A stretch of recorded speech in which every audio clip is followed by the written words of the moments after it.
بسم اللہ الرحمن الرحیم۔ السلام علیکم ناظرین، اس وقت ہمارے ساتھ تحریک لبیک پاکستان کی مرکزی مجلس شورا کے رکن سید عنایت الحق صاحب موجود ہیں۔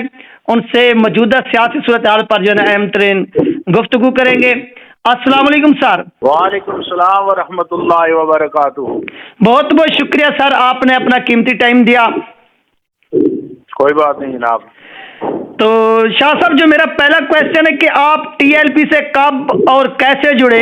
علامہ خادم حسین رضوی رحمۃ اللہ علیہ کے ساتھ کتنا وقت گزارا؟ بسم اللہ الرحمن الرحیم۔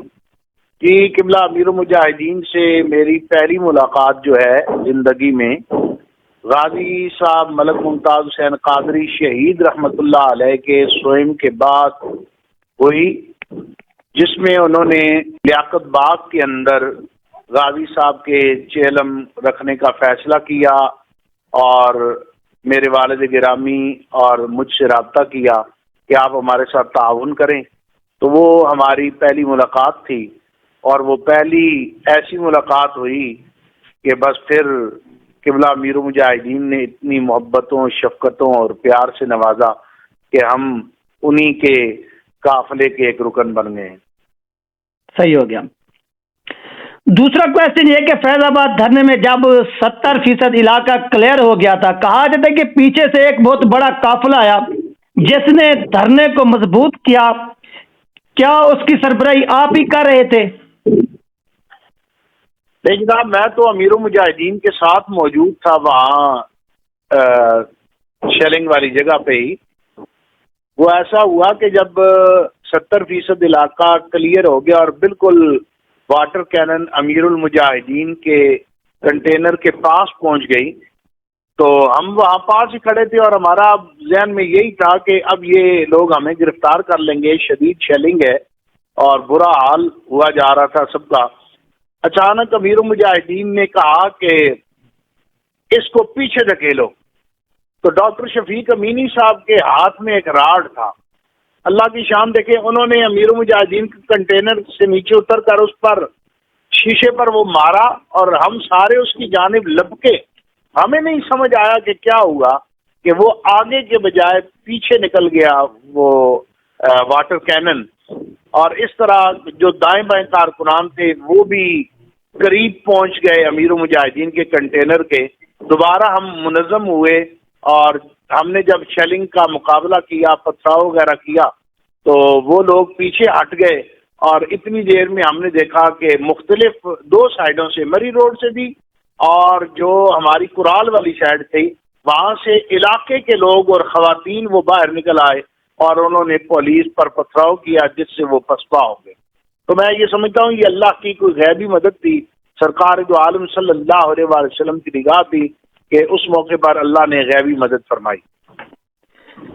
مختلف لوگوں سے علاقائی سطح پر اس وقت اتحاد ہو رہا ہے، جن میں گدی نشین بھی شامل ہیں۔ یہ اتحاد کن شرائط پر ہو رہا ہے؟ تھوڑا قوم کو آگاہ کیجیے۔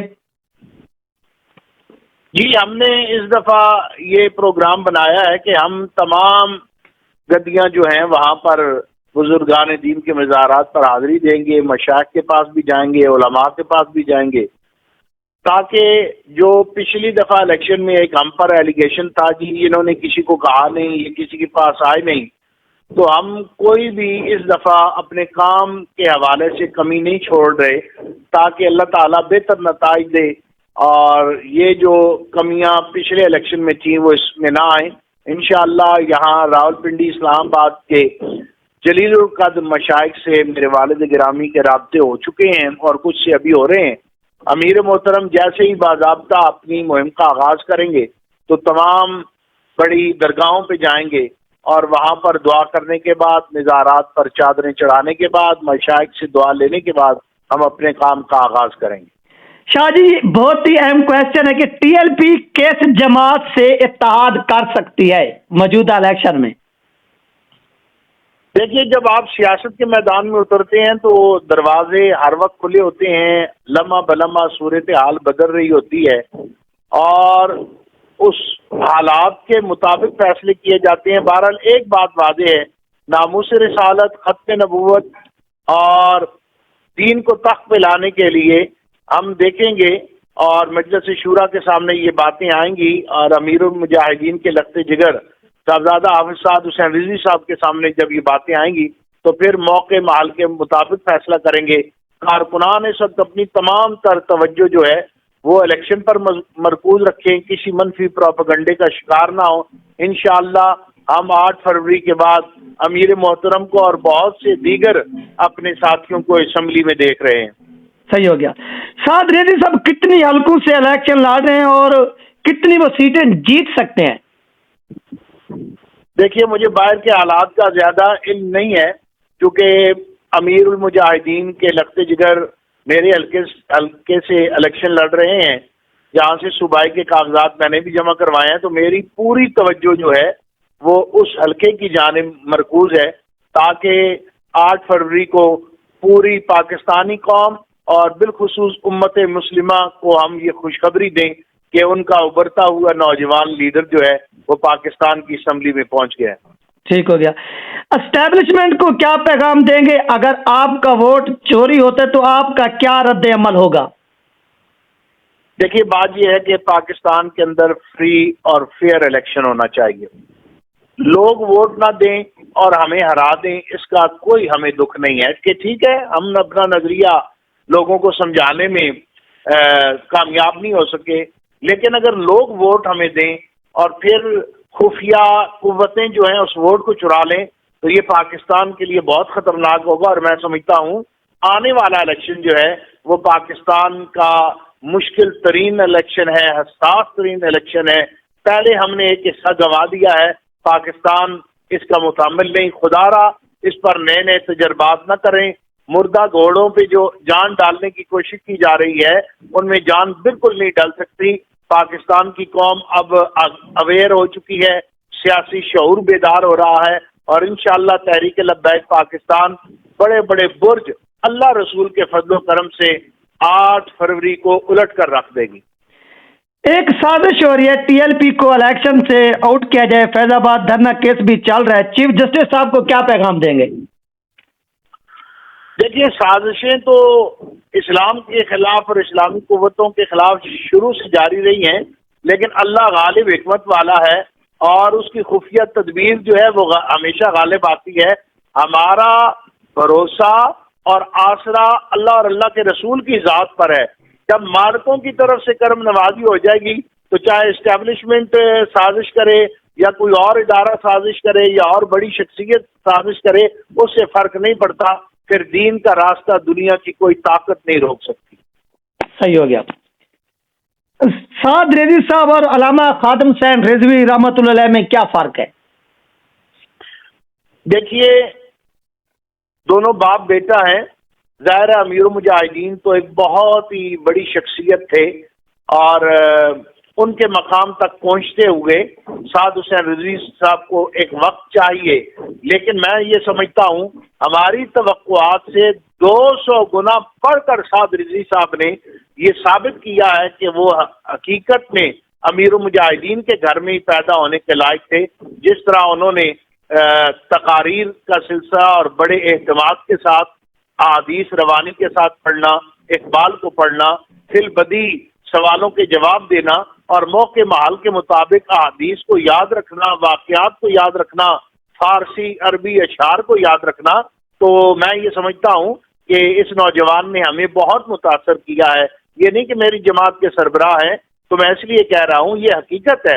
اور اس وقت جو پاکستان کے اندر نئی لیڈرشپ پیدا ہو رہی ہے ان سب کو اگر ہمارے امیر محترم کے ساتھ بٹھایا جائے تو نہ بلاول ان کے پائے کو پہنچ سکتا ہے, نہ مریم پہنچ سکتی ہے, نہ حمزہ شہباز پہنچ سکتا ہے. وہ سارے جو ہیں میلوں امیر محترم سے دور ہیں. صحیح ہو گیا. اس وقت بلوچ قوم اسلام آباد میں بیٹھی ہے, دھرنا بھی چل رہا ہے. اگر آپ حکومت میں آتے ہیں تو ان کے مسائل کیسے حل کریں گے؟ دیکھیں, امیر محترم نے بڑے واضح طور پر کہا ہے کہ پاکستان کے مسائل کا حل جو ہے وہ اسلام میں ہے. اس وقت قوم جو ہے وہ بالکل تتر بتر ہو گئی ہے, بٹ گئی ہے, نفرتیں پیدا ہو گئی ہیں اور سب سے خطرناک ترین جو مرحلہ ہے پاکستان میں کہ اس وقت عوام اور فوج میں ایک بہت بڑی خلا پیدا ہو گیا, نفرتیں پیدا ہو گئی ہیں. یہ پاکستان کی سالمیت کے لیے جو ہے انتہائی نقصان دہ ہے. ہم امیر محترم نے کہا تھا کہ اس وقت قوم اگر اکٹھی ہو سکتی ہے، بلوچی، پنجابی، سندھی، پٹھان، پاکستانی، کشمیری، تو وہ اسلام کے اور قرآن کے نام پر اکٹھی ہو سکتی ہے۔ انہوں نے کہا میں ان کو اکٹھا بھی کر سکتا ہوں، اور ان کو یہاں تک کہ انہوں نے کہا میں بنگلہ دیش کو بھی واپس پاکستان کا حصہ بنا سکتا ہوں۔ اس کے لیے جو ہے اپنی انا کو قربان کرنا پڑے گا، ہر شخص کو اس کا حق دینا پڑے گا۔ جب آپ بلوچیوں کو ان کا حق دیں گے تو سوال ہی نہیں پیدا ہوتا کہ کوئی آدمی جو ہے آپ سے جدا ہو، اور بالکل یہ تعصب ختم ہونا چاہیے۔ اگر کوئی آدمی دہشت گرد ہے، شدت پسند ہے، پاکستان کی سالمیت کے خلاف کام کر رہا ہے، تو ہم اس بات کے حامی ہیں کہ اسے چوک میں لٹکا دیا جائے۔ لیکن یہ نہیں ہو سکتا چند کو تو آپ آنکھوں کا تارا بنا لے اور چند کو کئی دن تک ان کا پرسان حال ہی کوئی نہ ہو۔ تو جو ہمارے بڑے صاحبان اقتدار ہیں اور جن کے ہاتھ میں قوت ہے، انہیں اپنی پالیسیوں پر نظر ثانی کرنی پڑے گی۔ صحیح ہو گیا۔ کل جو شاہ محمود قریشی صاحب کے ساتھ ہوا اور جو پی ٹی آئی کے ساتھ ہو رہا ہے، آپ اسے کیسے دیکھ رہے ہیں، اور یہ سب اس کے اوپر آپ کیا کہنا چاہیں گے اور اسٹیبلشمنٹ کو کیا پیغام دیں گے اس بات؟ دیکھیے، ہر آدمی کو آئین اور قانون کے مطابق جو حقوق حاصل ہیں وہ اسے ملنے چاہیے۔ دلی طور پر شاہ محمود قریشی صاحب سینئر سیاستدان ہیں، ایک بڑے خاندان سے ان کا تعلق ہے۔ بڑے خاندان سے نہ بھی ہو، عام شخص بھی ہو، تو یہ زیادتی نہیں کرنی چاہیے۔ سیاستدانوں کو یہ سوچنا چاہیے، شاہ محمود قریشی صاحب کے دور حکومت میں ہمارے ساتھ جو ظلم ہوا اس کے شاہ محمود قریشی صاحب خود گواہ ہیں، فواد چودھری صاحب خود گواہ ہیں۔ میں نے ان کی اہلیہ محترمہ کی ایک تصویر دیکھی کہ وہ کچہری میں جو ہیں تنہا کھڑی ہیں، تو مجھے اس پر بھی بڑا افسوس ہوا کہ ماں بہنوں بیٹیوں کے ساتھ ایسا سلوک جو ہے وہ بالکل نہیں ہونا چاہیے۔ ہمیں کچھ اخلاقی اقدار جو ہیں انہیں سیٹ کرنا پڑے گا کہ پولیس غیر قانونی طور پر ہمارے گھروں میں بھی داخل ہوئی۔ عمران خان صاحب کے دور حکومت میں میرے گھر میں 150 سے زائد پولیس والے داخل ہوئے، دروازے توڑ دیے گئے، مجھے بیٹیوں کے سامنے گھسیٹ کر جو ہے وہ یہاں سے لے گئے۔ تو یہ مناظر سارے اور یہ ظلم ہم پر گزرے ہیں۔ شاہ محمود قریشی صاحب کو شکر کریں کہ ابھی ان کو پر تشدد نہیں ہوا، انہیں کوڑے نہیں مارے گئے، انہیں مکے نہیں مارے گئے، انہیں گھسیٹا نہیں گیا۔ امیر المجاہدین کو تو بیماری کے عالم میں مسجد سے اور سیڑھیوں سے گھسیٹ کر بوری کی طرح اٹھا کر گاڑی میں پھینکا گیا۔ تو یہ سارے ظلم ہم نے برداشت کیے ہیں، لیکن ہم ان کا خون ہے کہ مشکل میں دیکھ کر نہ خوش ہوتے ہیں۔ یہ انتہائی افسوسناک امر ہے، چاہے وہ عثمان ڈار کی والدہ کے ساتھ ہو، چاہے وہ فواد چودھری صاحب کے اہل خانہ کے ساتھ ہو، ان کی بہنوں کے ساتھ ہو، کسی اور سیاسی ورکر کے خاندان کے ساتھ ہو۔ آپ نے پکڑنا ہے جس آدمی کے خلاف پرچے ہیں، سرچ وارنٹ لائیں، پورے گھر کی تلاشی رہے، اندر ہے تو ٹھیک ہے، نہیں ہے تو آپ واپس جائیں۔ پولیس تنخواہ لیتی ہے نا، کوشش کرے اور اس کو پکڑے، لیکن یہ زیادتی کرنا کہ آپ ان کے گھر کے فریج توڑ جائیں، اے سی توڑ جائیں، ٹیلی ویژن توڑ جائیں، جاتے ہوئے موبائل فون اٹھا کر لے جائیں۔ امیر المجاہدین کے گھر سے انہوں نے لائبریری کو توڑا، جو رقم ملی وہ لے گئے، جو کچھ تھا وہ وہاں پر لے گئے اور بعد میں واپس بھی نہیں کیا۔ یہ سارے ظلم، اس سے بڑھ کر ظلم تحریک لبیک سے ہوئے ہیں۔ لیکن میں پی ٹی آئی والے بھائیوں کو یہ کہنا چاہتا ہوں، اس کے باوجود جس کے ساتھ بھی ظلم ہوگا، تحریک لبیک کا یہ اعلان ہے، امیر محترم کا، کہ ہم ہر ظالم کا ہاتھ جو ہے وہ روکیں گے۔ اس پر ہم خوشی نہیں کرتے۔ وہ کہتے ہیں نا، دشمن مرے تو خوشیاں نہ کریے، سجنا بھی مر جانا۔ تو یہ جو سیاسی لوگ آج خوش ہو رہے ہیں کہ ان لوگوں کے ساتھ ایسا ہو رہا ہے، اس پر انتہائی افسوس ہے۔ ہر شخص کو فری ٹرائل کا حق دیا جائے، اسے عدالتوں میں پیش کیا جائے، اور عدالتیں اگر سزا دیتی ہیں تو پھر اس سزا پر عمل درآمد ہو۔ لیکن اس طرح کا عمل جو ہے یہ انتہائی نقصان دہ۔ اس سے بڑھ کر ظلم، شاہ محمود قریشی صاحب تو پھر میڈیا کے سامنے آ گئے۔ ہمارے امیر محترم کی تو ضمانت ہوتی تھی اندر سے ہی، دوسرے کیس میں جی، تیسرے کیس میں جی، چوتھے کیس میں جی، 4 مہینے سے زائد جو ہے ان کو ناجائز انہوں نے اپنی حراست میں رکھا، پابند سلاسل رکھا، لیکن وہ مرد مجاہد نہیں بولا۔ اور آج اللہ نے جس عزتوں سے سعد رضوی کو نوازا ہے، یہ اسی استقامت کا نتیجہ ہے۔ صحیح ہو گیا۔ شاہ صاحب، بابا جی کی زندگی کا کوئی ایسا واقعہ جو آپ نے آج تک بیان نہ کیا ہو؟ دیکھیے واقعات تو بابا جی کی زندگی کے بہت سے ہیں، لیکن ہم چونکہ کرامات کے باب میں جانا نہیں چاہتے اور کچھ چیزیں راز ہیں، وہ راز ہی رہنے دیں۔ ہم جو ہیں بابا جی کے مشن کو آگے لے کر چلے ہیں، وگرنہ میں اتنا ہی کہوں گا کہ قبلہ امیر المجاہدین جو ہیں وہ حقیقت میں اللہ کے ولی تھے، اور اس امت نے ایک اللہ کا ولی جو ہے کھو دیا ہے۔ صحیح ہو گیا۔ آخر میں شاہ صاحب قوم کو آپ کیا پیغام دینا چاہیں گے؟ قوم کو میں یہی پیغام دینا چاہوں گا کہ آپ وڈیروں، جاگیرداروں اور اس سرمایہ دارانہ نظام کے خلاف اٹھ کر کھڑے ہوں۔ اب وقت ہے قوم کے پاس۔ دیکھیں نا، ہر جمعے کو دعا کرواتے ہیں یا اللہ عمر فاروق جیسا حکمران دے، تو آج آپ کو اللہ نے 8 فروری کو یہ موقع دیا ہے کہ آپ اچھا حکمران چنیں۔ تو تحریک لبیک پاکستان واحد سیاسی جماعت ہے جو آج تک اقتدار میں نہیں آئی، اسے خدمت کا موقع نہیں ملا۔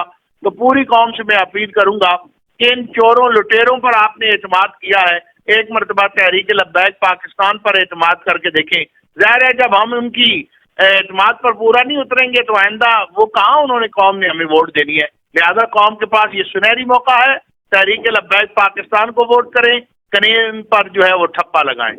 صحیح، بہت بہت شکریہ شاہ صاحب، بہت بہت شکریہ، آپ نے اپنا قیمتی ٹائم دیا۔